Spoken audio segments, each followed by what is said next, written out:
25,000 registration fees भरना पड़ेगा। Excitement level मेरा इतना गिर चुका था कि मेरे को हुआ कि मैं नहीं जा रही हूँ कल।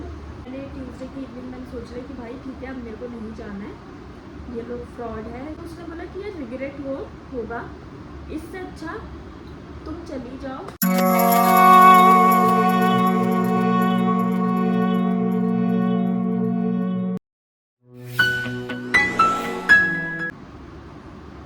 सो यस, काफ़ी लोग का क्वेश्चन ये था कि कौन सी एजेंसी ने मुझे स्कैम किया, क्या हुआ, मैं क्यों गई थी, कैसे उन्होंने अप्रोच किया। Hi guys, welcome back to my channel.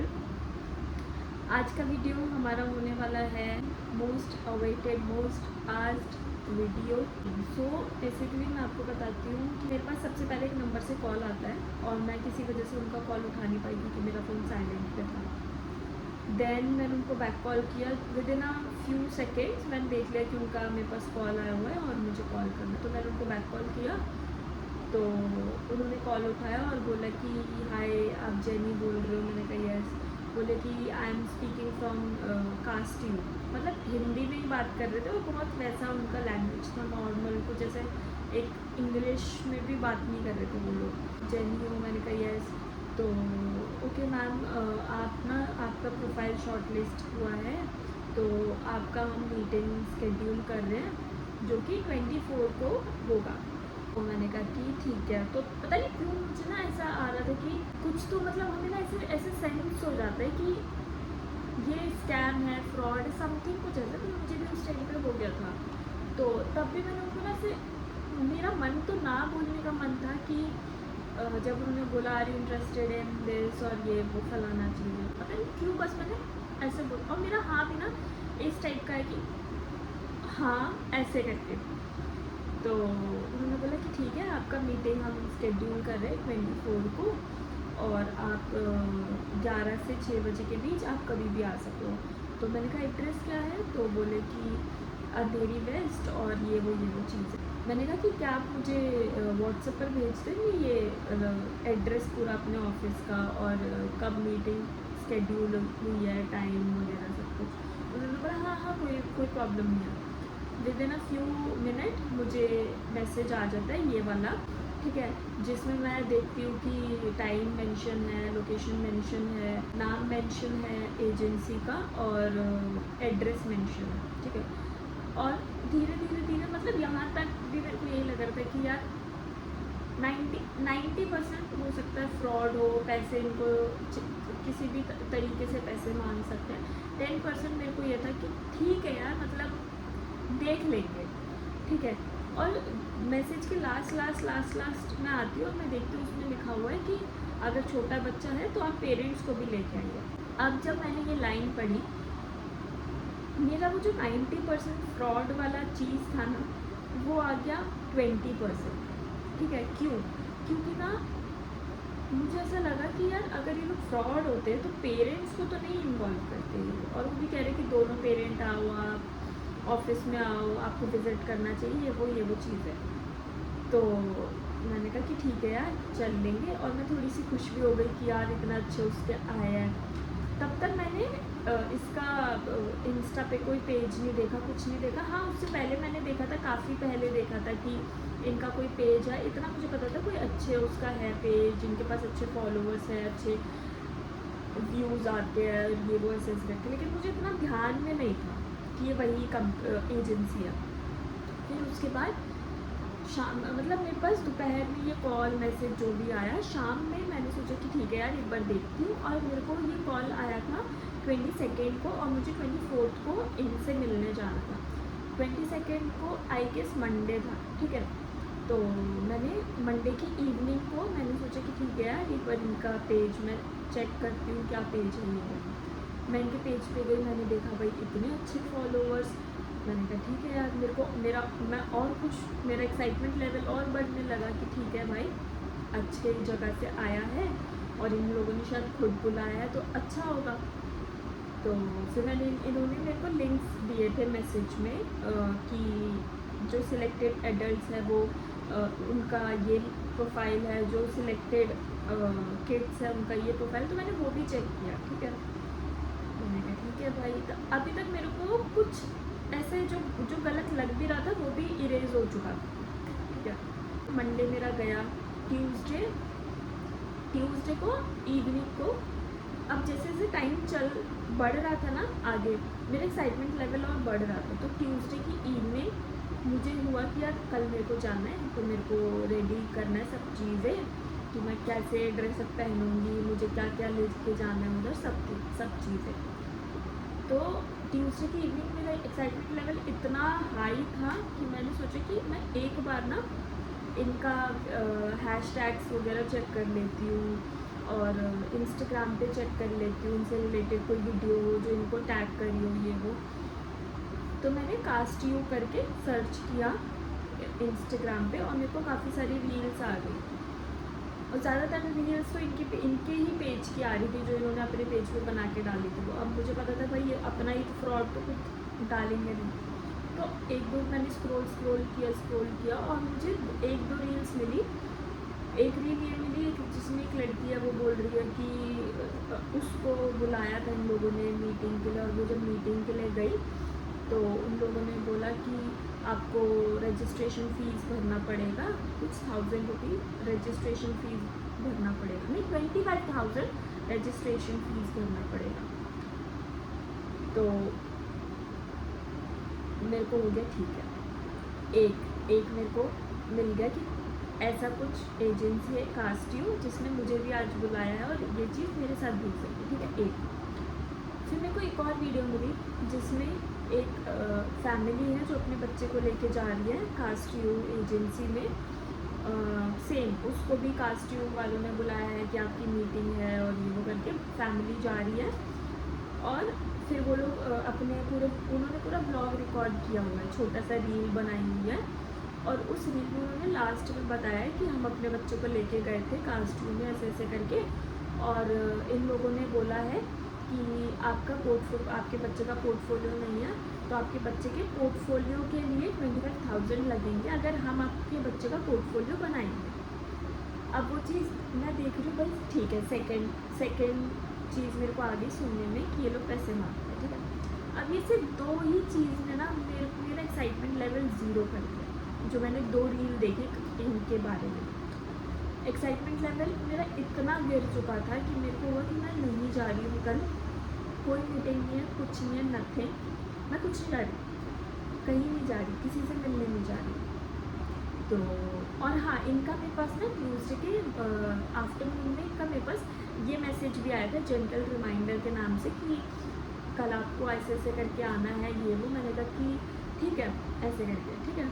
तो फिर उसके बाद मैंने ट्यूसडे की इवनिंग मैंने सोच लिया कि भाई ठीक है अब मेरे को नहीं जाना है, ये लोग फ्रॉड है, ये लोग पैसा मांगेंगे।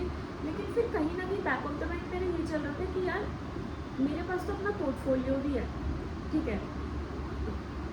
फिर मेरे को ऐसा हुआ कि शायद हो सकता है कि उन लोगों के पास पोर्टफोलियो नहीं था उनका, तो शायद ये लोग इसीलिए मांग रहे हो उनसे पैसे क्योंकि उनके पास अपना पोर्टफोलियो नहीं था।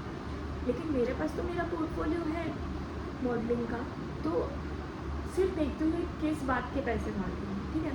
तो ये भी चीज़ थी मेरे माइंड में कि ठीक है यार अब देखती हूँ कि ये लोग किस चीज़ के मांगेंगे। लेकिन मैं बहुत डाइसी सी हो रखी थी, मतलब ट्यूसडे की नाइट, मतलब ऐसा था कि यार जाना भी है, अगर जाना है तो मुझे ये देखना है कि किस बात के पैसे मांगेंगे, और नहीं जाना है क्योंकि ये लोग फ्रॉड है। समझ रहे हो आप, मेरे माइंड में ये चीज़ें चल रही थी। साथ ही मैंने आनंद से बोला कि मैं नहीं जा रही हूँ यार, मेरा मन नहीं है। आनंद ने बोला नहीं यार एटलीस्ट तुम्हें जाना चाहिए, अटेम्प्ट तो दो, मतलब तुम्हें कल को ऐसा रिग्रेट नहीं होगा कि यार वो अच्छा एजेंसी था, मैंने मिस कर दिया एक दो वीडियोस देखकर मैं गई नहीं उधर, मेरे को नहीं करना चाहिए, समझ रहे हो। तो उसने बोला कि यार रिग्रेट होगा, इससे अच्छा तुम चली जाओ, तुम जैसा भी होगा, फ्रॉड होगा तो तुम्हें पता ही चल जाएगा ना फ्रॉड हो रहा, तो तुम मत देना पैसा, लेकिन तुम जाओ। वेडनेसडे मॉर्निंग में उठी विथ 10% एक्साइटमेंट। फिर उसके बाद मैंने बाकायदा अपना पोर्टफोलियो भी मैं फ़ोन में लेके गई, ठीक है। मैं गई उधर पहुंचती हूँ, और पहुंचने से जब मैं घर से निकल रही थी तो मेरे पास मैसेज आता है, जो जो 2 दिन से मेरे से कोऑर्डिनेट कर रहा था बंदा, उसका मैसेज आता है कि हाय आर यू कमिंग टुडे। मैंने कहा yes yes I am coming, I am on the way. बोला कि ओके ठीक है। तो मैं पहुंचती हूँ ऑफिस में और फिर पहुंचते ही मैंने उसको मैसेज कर दिया कि हाय आई हैव रीच, ठीक है। तो बोला कि okay just take my name in the reception. मैंने कहा ओके। तो फिर मैं जैसे ही मैं पहुंची ऑफिस में मैंने देखा कि दो बंदे थे, जिसमें से एक बंदा मेरी एज का लग रहा था और एक बंदा थोड़ा सा बड़ा था। और जब मैं आ रही थी ना, मतलब पूरा लिफ्ट वगैरह चढ़ के, तब मेरे साथ एक लड़की भी आई थी, वो भी यही बोलती कि मुझे कास्ट्यूम में जाना है, ठीक है। तो हम दोनों, लड़की अनंत, हम तीनों साथ में ऑफिस से तो हम गए। तो वो बंदा अपना जो बंदे दोनों बैठे होते उन लोगों ने अपना बोर्ड पे नाम, एज और जो भी चीज़ें लिखते हैं, इन्फॉर्मेशन पूरा अपना वो सब लिख के वो बंदा उनको लेके गया। उनका जो भी इंट्रोडक्शन वगैरह हुआ, जो भी हुआ, ठीक है। फिर आई मेरी बारी, मतलब 10-15 मिनट मैंने वेट किया रिसेप्शन पे और फिर उसके बाद उन्होंने मेरे को बुलाया कि ठीक है आप आ जाओ। मैं गई तो उन्होंने बोला कि आपको किस नाम से मैसेज आया था। तो मैंने बताया कि मेरे को इस नाम से मैसेज आया। बोले क्यों? ठीक है। रिसेप्शन पे एक बंदा था, तो या मेरे को बताते बताते कि क्लास लग रही है। तो उन्होंने बोला कि ठीक है। उन्होंने मुझे बोर्ड पकड़ा दिया और बोला कि आप इसमें अपना सारा इन्फॉर्मेशन फिल कर दो। मैंने कहा ठीक है। मैंने इन्फॉर्मेशन फिल किया। अब आप ये वीडियो देखो। और फिल करने के बाद वो लोग मुझे अंदर लेके गए एक रूम में जहाँ पे इंट्रोडक्शन हो रहा था। बेसिकली आपको कैमरे में देख के अपना नाम, अपना एज, अपना प्रोफाइल्स शो करनी है और आपको ये बताना है कि आप किस लिए आए हो, आप एक्टिंग के लिए आए हो, आप मॉडलिंग के लिए आए हो, जिसके लिए। तो मेरा ये सब चीज़ें हुई। तो और बेसिकली मेरा उन्होंने वीडियो भी लिया और फ़ोटो भी लिया। बाकी लोगों को उन्होंने सिर्फ फ़ोटो लिया था प्रोफाइल्स के साथ, लेकिन मेरा उन्होंने फ़ोटो और वीडियो दोनों लिया। बोला कि आप मॉडलिंग के लिए। मैंने कहा हाँ। तो बोले कि अरे आपको बताना चाहिए था। तो मैंने कहा कि मतलब मेरे से तो पूछा नहीं गया, पूछेंगे ना तभी तो बोलूँगी। तो बोले कि अच्छा ठीक है, तो फिर आपका तो वीडियो भी बनेगा। ऐसे कहते तो मेरे को मेरा वीडियो भी बनना है। वीडियो हो गया, इंट्रोडक्शन हो गया, सब हो गया। और मैं वापस से रिसेप्शन पर आई। फिर उन्होंने बोला कि आप ना ऊपर जो फर्स्ट कैबिन है उधर चले जाओ। मैंने कहा ठीक है। तो मैं फर्स्ट कैबिन में गई। फर्स्ट कैबिन में जाते ही मैंने देखा कि एक बंदा बैठा हुआ है वहाँ पर। उससे मेरी बातचीत हुई है। मुझे नहीं पता आपको इस आने वाली क्लिप में आपको हम दोनों की बात समझ आएगी, लेकिन आप कोशिश करना कि थोड़ा ध्यान से सुनो। अभी फिलहाल जहाँ बैठी हैं ये इंडिया की सबसे पहली डिजिटल एजेंसी है। आज तक हमने 20,000 से भी ज़्यादा लोगों को काम दिया है और आज इंडिया में ही हमारे 7 ब्रांच हैं, जो कि मुंबई, पुणे, दिल्ली, बैंगलोर, अहमदाबाद, हैदराबाद और चेन्नई में है। अब हम दुबई में खोल रहे हैं। हम मोर देन 450 प्लस ब्रांड के साथ काम करते हैं। इसमें नेशनल इंटरनेशनल दोनों ब्रांड्स हैं, लाइक पैंटालून्स पे reliable, hopes, zero, Zara, Myntra, Adidas, Nike, Puma. Web series भी जो हमने की थी मिर्ज़ा कोथरी की थी। लास्ट जो एड भी की मैंने कपूर की, टोटल की, ओला की, ऊपर की, हल्दीराम की। और इस मंथ भी 100 से भी ज़्यादा लोग अलग अलग प्रोजेक्ट्स में शूट कर चुके हैं। ये सब आप देख के आई होगी हमारा इंस्टा पे है। वो जो 10% एक्साइटमेंट लेवल था ना, वो चेंज हो गया था 100% फ्रॉड में, ठीक है। उस बंदे ने मेरे को ये बोला भाई कि आपका पोर्टफोलियो है। मैंने कहा हाँ है। आपने कहाँ कहाँ काम किया? मैंने उसको बताया कि भाई ऐसे ऐसे मैंने काम किया है, इनके साथ काम किया। बोले कि अच्छा ठीक है। तो उसने मेरा पोर्टफोलियो देखा, बोला कि देखो। और मैं बिल्कुल ना तैयार थी कि भाई मैं देखती हूँ ये क्या बोलेगा ये। अभी तक तो सबको ये बोल रहे थे कि पोर्टफोलियो नहीं है, हम आपका बनवा देंगे, हम आपका बनवा देंगे। सामने से जब मैं पोर्टफोलियो लेके जा रही हूँ तब क्या बोलेगा, मुझे वो सुनना था। तो बोलता है कि आपका पोर्टफोलियो ना उस मतलब जैसा हम आगे भेज सके, जैसे कि मिंत्रा में भेज सके, अजियो में भेज सके, H&M में भेज सके, हल्दीराम में भेज सके, वैसा नहीं है। तो आपका पोर्टफोलियो अलग होना चाहिए था थोड़ा सा। और जैसे वो बोल रहा था ना, मतलब मेरे को अंदर अंदर इतना घुसना कि भाई तुम लोगों को शर्म नहीं आती क्या? मतलब तुम लोग ये हरकतें कर रहे हो। ठीक है, मैं चुपचाप सुन रही हूँ, हाँ हाँ हाँ करके। भाई वो फर्जी इतनी बातें कर रहा था। आपने उसकी आवाज़ से भी सुन रहे हो, उसके एक्सेंट से भी समझ रहे हो वो कितना अलग ही बनने की कोशिश कर रहा था। खैर फिर ये सब बात हुई मेरी उससे, उसने बोला कि ठीक है भाई आपका पोर्टफोलियो हम बनवा देंगे, आपके हमारे पास 2-3 फोटोग्राफर्स हैं जो आपका पोर्टफोलियो बनवा देंगे, मैं आपको रिकमेंड भी कर सकता हूँ उनमें से कुछ फोटोग्राफर्स, आप उनसे बात कर लो और उसका कॉस्ट है 15,000। मैंने कहा अच्छा, और मतलब मेरा इतना दिमाग खराब, मैंने कहा ठीक है, जैसे उसने बोला 15,000 हम आपका पोर्टफोलियो बनवा देंगे, मेरे को हुआ भाई मैं अभी बैग उठा के यहाँ से निकलना। पता नहीं यार, मैं अभी ना इस चीज़ को सही से ना जज नहीं कर पा रही हूँ कि वो गलत है या उनका काम ही है। आपने देखा भी होगा मेरे प्रीवियस वीडियो में जब मैं अंकल के साथ बात कर रही थी, तो बेसिकली वो अंकल भी जानते हैं कि वो एजेंसी कितना फ्रॉड करती है। अंकल भी मेरे को कह रहे थे कि ये एजेंसी तो काफ़ी पुरानी है और ये लोग हर बंदे को बुला कर सिर्फ यही बोलते हैं कि हम आपको पोर्टफोलियो बनवा देंगे, इतने पैसे लगेंगे, आपका पोर्टफोलियो सही नहीं है, ये वो फलाना चाहिए। तो बस यही मेरा एक्सपीरियंस था एजेंसी के साथ, और मतलब मैं ना इतनी डिसअपॉइंट हो गई हूँ कि ऐसा लगता है मुझे कि यार मॉडलिंग के नाम पे, एक्टिंग के नाम पे लोग कितना फ्रॉड कर रहे हैं यार। मतलब मैं समझ नहीं, मैं अपना एक कहते नहीं कि गलत इतने लोग हो गए हैं ना कि आप सही को पहचान नहीं पा रहे हो, तो मेरे साथ वो वाली चीज़ हो गई है। आई होप आप थोड़े से ध्यान में रखो ये सब चीज़ें, आप लोगों के साथ ऐसा ना हो। और आगे मैं कुछ भी नहीं बोलूँगी क्योंकि मैं इतनी ज़्यादा डिसअपॉइंट हूँ ना अपने ये वाले एक्सपीरियंस से बहुत ही ज़्यादा। So yes guys, that's it for this video. मिलते हैं नेक्स्ट वीडियो में, तब तक के लिए bye bye, see you, take care.